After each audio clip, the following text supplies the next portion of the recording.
ಭೀಷ್ಮ ಏಕಾದಶಿ ಉತ್ತಮ ಗತಿಗೆ ಸೋಪಾನ. ಭೀಷ್ಮ ಏಕಾದಶಿಯಂದು ಮಾಡಬೇಕಾದ ವಿಧಿವಿಧಾನಗಳೇನು ಎಂಬ ಸಂದೇಹ ಬರುವುದು ಸಹಜ.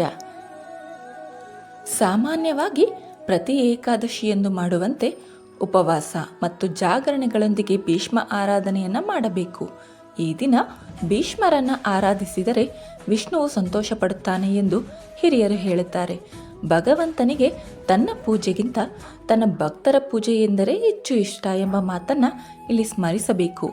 ಈ ದಿನ ಭೀಷ್ಮರ ಆರಾಧನೆಯಿಂದ ನಮ್ಮ ಗುರಿಯಾದ ಉತ್ತಮ ಲೋಕ ಪ್ರಾಪ್ತಿಯನ್ನು ಸಾಧಿಸಬಹುದು.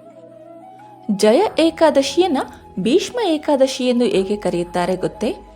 ಇಂದು ಭೀಷ್ಮ ಏಕಾದಶಿ. ಭೀಷ್ಮರು ವಿಷ್ಣುವಿನಲ್ಲಿ ಐಕ್ಯರಾದ ನಂತರ ಬಂದ ಮೊದಲ ಏಕಾದಶಿ ಇದಾದ್ದರಿಂದ ಅವರ ನೆನಪಿಗಾಗಿ ಇದಕ್ಕೆ ಭೀಷ್ಮ ಏಕಾದಶಿ ಎಂಬ ಹೆಸರು ಬಂದಿದೆ.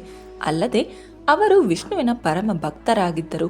ಏಕಾದಶಿಯು ವಿಷ್ಣುವಿಗೆ ಪ್ರಿಯವಾದ ದಿನ. ಈ ಏಕಾದಶಿಯ ನಿಜವಾದ ಹೆಸರು ಜಯ ಏಕಾದಶಿ. ಇದನ್ನು ವಿಷ್ಣು ತಿಥಿ ಎಂದು ಕರೆಯುತ್ತಾರೆ. ಈ ದಿನ ಆರಂಭಿಸುವ ಕಾರ್ಯಗಳು ಯಶಸ್ವಿಯಾಗುತ್ತವೆ ಎಂಬ ನಂಬಿಕೆ ಇದೆ.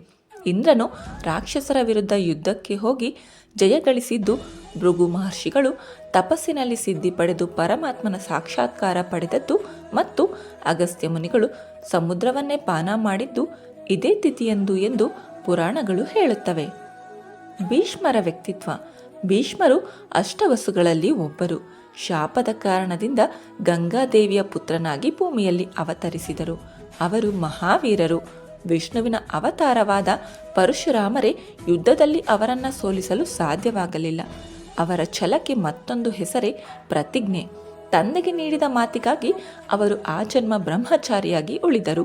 ಅವರು ತಾವು ಪರಮಾತ್ಮನೆಂದು ಭಾವಿಸುವ ಕೃಷ್ಣನಂತೆಯೇ ಧರ್ಮದ ಪರವಾಗಿದ್ದವರು. ವಿಷ್ಣು ಸಹಸ್ರನಾಮದ ಉಗಮ. ನಮಗೆಲ್ಲರಿಗೂ ಚಿರಪರಿಚಿತವಾಗಿರುವ ಅಮೋಘವಾದ ವಿಷ್ಣು ಸಹಸ್ರನಾಮ ಬಂದಿದ್ದೇ ಇವರ ಮುಖಾಂತರ. ಅನುಶಾಸನಿಕ ಪರ್ವದ ಭೀಷ್ಮ ಯುಧಿಷ್ಠಿರ ಸಂವಾದದಲ್ಲಿ ಇದು ಅಡಕವಾಗಿದೆ. ಕೃಷ್ಣನ ಮಂದಹಾಸದ ಮುಖವನ್ನು ನೋಡುತ್ತಾ ದೈವಿಕ ಕೃಪೆಯಿಂದ ಭೀಷ್ಮರು ಈ ಸಹಸ್ರನಾಮಗಳನ್ನು ಬೋಧಿಸಿದರು.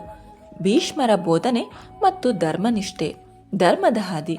ಮನುಷ್ಯನು ಧರ್ಮನಿಷ್ಠನಾಗಿರಬೇಕು ಮತ್ತು ಕೊಟ್ಟ ಮಾತು ತಪ್ಪಬಾರದು ಎಂಬುದು ಅವರ ಬೋಧನೆ. ಶಂತನು ಮಹಾರಾಜನಿಗೆ ಪಿಂಡ ಪ್ರದಾನ ಮಾಡುವಾಗ ಶಾಸ್ತ್ರಕ್ಕೆ ಬೆಲೆ ನೀಡಿ ತಂದೆಯ ಕೈಗೆ ನೇರವಾಗಿ ಪಿಂಡವನ್ನು ನೀಡದಿರುವುದು ಅವರ ಧರ್ಮನಿಷ್ಠೆಗೆ ಸಾಕ್ಷಿ.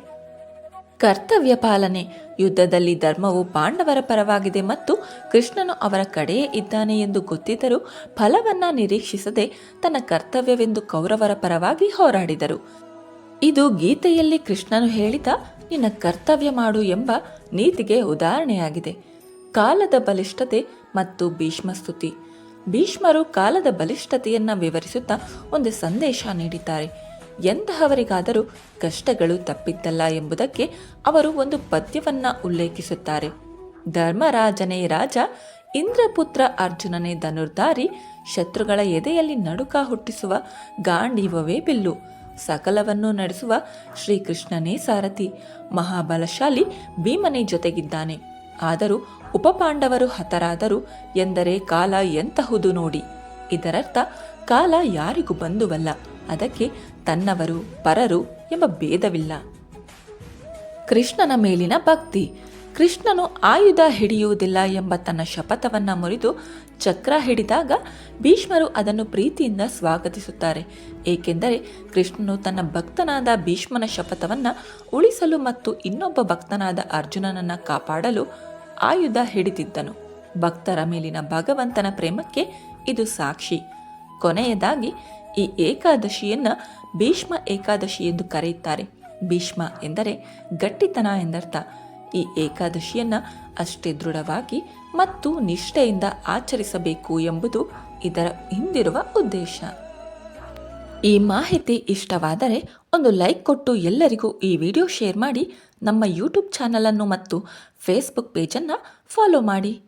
ಸರ್ವಂ ಶ್ರೀಕೃಷ್ಣಾರ್ಪಣಮಸ್ತು. ಸರ್ವೇ ಜನ ಸುಖಿನೋ ಭವಂತು. ಧರ್ಮೋ ರಕ್ಷತಿ ರಕ್ಷಿತಾ.